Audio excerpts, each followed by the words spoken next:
Sobat Podcast, selamat datang kembali di Sobat Podcast. Ngobrol sore bareng kita. Sore ini kita bakal ngobrol saat santai tapi tetap berbobot tentang satu isu yang sangat dekat dengan kehidupan sehari-hari, yaitu hoaks di era digital. Dengan derasnya arus informasi dari sosial media dan grup percakapan, kita sering dihadapkan pada informasi yang belum tentu benar. Karena itu, episode kali ini kita beri judul Lawan Hoaks, Waras di Tengah Banjir Informasi. Dengan saya, moderator Putri, dan ditemani oleh tiga narasumber hebat. Yang pertama yaitu Kak Davi, Halo, dan narasumber yang kedua yaitu Kak Yusriati, Halo, dan narasumber ketiga yaitu Kak Fitri. halo. Baik, untuk Kak Davi, kalau kita perhatikan sekarang, hampir setiap hari ada saja informasi viral yang ternyata tidak benar. Menurut kamu, kenapa sih hoax sekarang begitu mudah menyebar?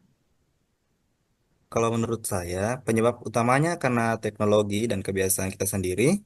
Sekarang orang ingin serba cepat, ingin jadi yang pertama menyebarkan informasi. Ditambah lagi, hoax biasanya dibuat dengan judul yang sensasional sehingga orang langsung terpancing emosi, entah itu takut, marah, atau penasaran.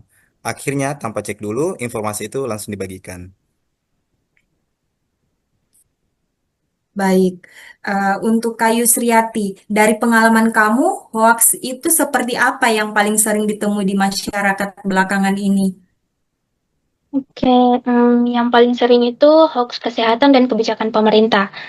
Misalnya pesan berantai tentang obat tertentu yang katanya ampuh menyembuhkan berbagai penyakit, padahal tidak ada dasar medisnya. Selain itu, hoax soal bantuan sosial juga sering muncul dan membuat masyarakat panik karena informasinya tidak sesuai dengan pengumuman resmi. Baik, untuk Kak Fitri, kalau hoax seperti itu terus dibiarkan, apa dampaknya bagi masyarakat? Ya, tentu dampaknya cukup besar ya.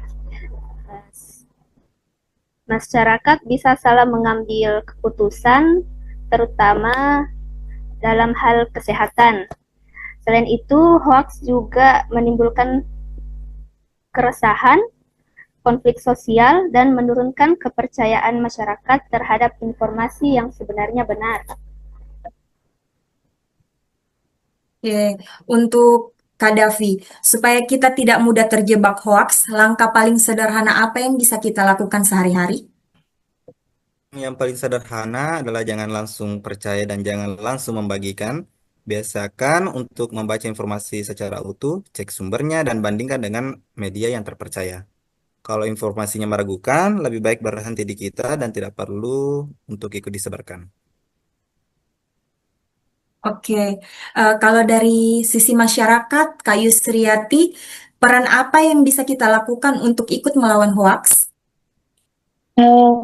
Dari sisi masyarakatnya itu, kita bisa mulai dari keluarga dan lingkungan sekitar, terutama dengan mengedukasi secara perlahan dan santun. Meluruskan hoax sebaiknya disertai dengan data dan sumber resmi, agar tidak menimbulkan perdebatan yang tidak perlu. Oke, satu pertanyaan lagi untuk Kak Fitri. Apa pesan penting yang ingin kamu sampaikan kepada Sobat Podcast di tengah banjir informasi ini? Pesan saya sederhana, tetap tenang dan berpikir kritis. Tidak semua informasi yang viral itu benar, dan tidak semua yang dibagikan itu bermanfaat. Dengan bersikap bijak di dunia digital, kita bisa melindungi diri sendiri dan orang-orang di sekitar kita. Oke, baik, Sobat Podcast. Dari obrolan kita hari ini bisa disimpulkan bahwa hoax adalah tantangan nyata di era digital. Namun, dengan sikap kritis, bijak, dan bertanggung jawab, kita bisa ikut berperan dalam melawan hoax. Terima kasih untuk ketiga narasumber yang hebat ini, eh, kepada Kak Davi, Kak Yusriati, dan Kak Fitri atas pandangannya. Terima kasih juga untuk Sobat Podcast yang sudah menyimak. Sampai jumpa di episode berikutnya, Sobat Podcast, ngobrol sore bareng kita. Terima kasih.